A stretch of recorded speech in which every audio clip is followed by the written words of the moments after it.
6 जुलाई 2016 ये वो तारीख थी जब इंडिया के सबसे जाने माने पैरानॉर्मल इन्वेस्टिगेटर, एक ऐसा इंसान जिसने 6000 से ज्यादा भूताह मामलों की तहकीकात की थी, खुद खौफ में था। उनका नाम था गौरव तिवारी। आज हम गौरव के आखिरी और सबसे डरावने केस की कहानी जानने वाले हैं। एक ऐसा केस जिसके फौरन बाद वो एक रहस्यमयी हालत में मृत पाए गए। जरा सोचिए, ये शब्द खुद गौरव तिवारी के हैं। अपनी मौत से बस कुछ घंटे पहले उन्होंने अपनी टीम से ये बात कही थी, और यही शब्द आने वाले खौफनाक मंजर का एक इशारा बन गए। तो चलिए कहानी के पहले हिस्से पर आते हैं। एक इन्वेस्टिगेटर की रहस्यमयी मौत। गौरव तिवारी की मौत की कहानी सच कहूं तो उतनी ही उलझी हुई और डरावनी है जितने वो केस हुआ करते थे जिनकी वो जांच करते थे। 6000 से ज्यादा केस, ये कोई छोटा मोटा नंबर नहीं है। ये बताता है कि गौरव तिवारी इस फील्ड में कोई नए नहीं थे। वो इंडियन पैरानॉर्मल सोसाइटी के फाउंडर थे। उन्होंने अपनी पूरी जिंदगी उन रहस्यों को सुलझाने में लगा दी जिनसे हम और आप जैसे लोग दूर ही रहना पसंद करते हैं। वो आप कह सकते हैं आत्माओं की दुनिया के एक माने हुए जानकार थे। और फिर अचानक 7 जुलाई की सुबह सब कुछ बदल गया। यही इस कहानी का सबसे चौंकाने वाला पहलू है। एक इंसान जो भूतों और आत्माओं के बीच घूमता था, उसकी मौत अपने ही घर के एक बंद बाथरूम में हो गई। और यहीं से कहानी दो रास्तों पर बढ़ जाती है। एक रास्ता है पुलिस की थ्योरी का, जो इसे सुसाइड मानती है, और दूसरा रास्ता जाता है परिवार के दावों और उस आखिरी भयानक केस की तरफ। तो आखिर सच क्या था? चलिए अब कहानी के दूसरे हिस्से पर चलते हैं, वो आखिरी जानलेवा केस। इस पूरे रहस्य की शुरुआत होती है एक फोन कॉल से।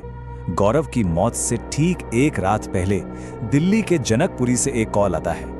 एक ऐसी घबराई हुई आवाज जो शायद गौरव को उनके आखिरी सफर पर बुला रही थी। हुआ ये कि उस रात गौरव की तबीयत कुछ ठीक नहीं थी। असल में वो जाने भी नहीं वाले थे। उनकी टीम केस को संभालने वाली थी। लेकिन जैसे ही उन्होंने लड़की की हालत के बारे में सुना, उन्होंने खुद जाने का फैसला कर लिया। और फिर गाड़ी में उन्होंने अपनी टीम से जो कहा, उससे सबकी धड़कनें तेज हो गईं। जब टीम उस बिल्डिंग के नीचे पहुंची तो माहौल पहले से ही बहुत अजीब था। एक लड़की की चीखने की आवाज इतनी तेज थी कि आस पड़ोस के लोग अपनी अपनी बालकनियों से झांक रहे थे।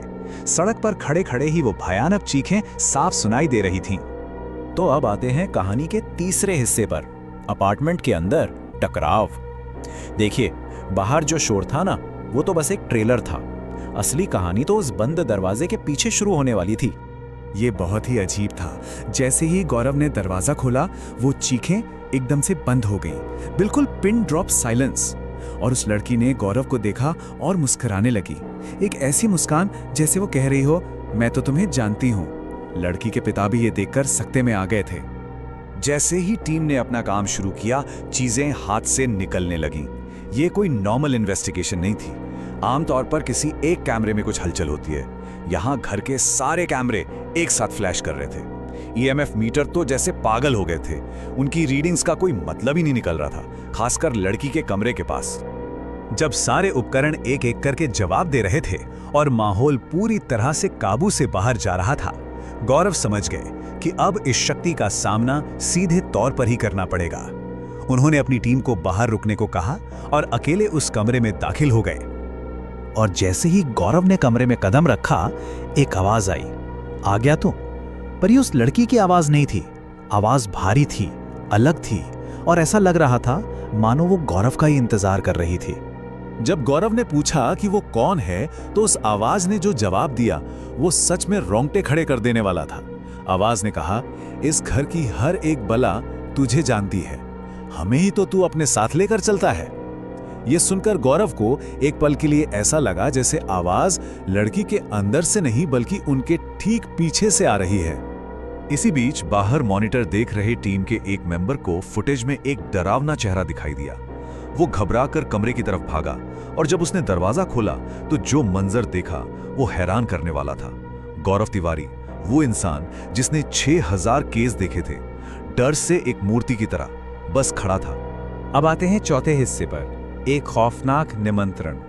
इस दहला देने वाले तजुर्बे के बाद गौरव ने वही किया जो वो अपने हर केस के आखिर में करते थे। एक ऐसा काम, एक ऐसा रिचुअल जो शायद इस बार उनकी सबसे बड़ी भूल साबित होने वाला था। जब सब कुछ खत्म हो गया और टीम जाने लगी तो गौरव ने अपना वही पुराना तरीका अपनाया। उन्होंने उस घर में मौजूद सभी नेगेटिव शक्तियों को अपने साथ चलने का न्योता दिया। उनकी टीम को भी उनका यह तरीका कभी ठीक से समझ नहीं आया, पर वो हमेशा यही करते थे। कहानी का 5वां हिस्सा, आखिरी बातचीत।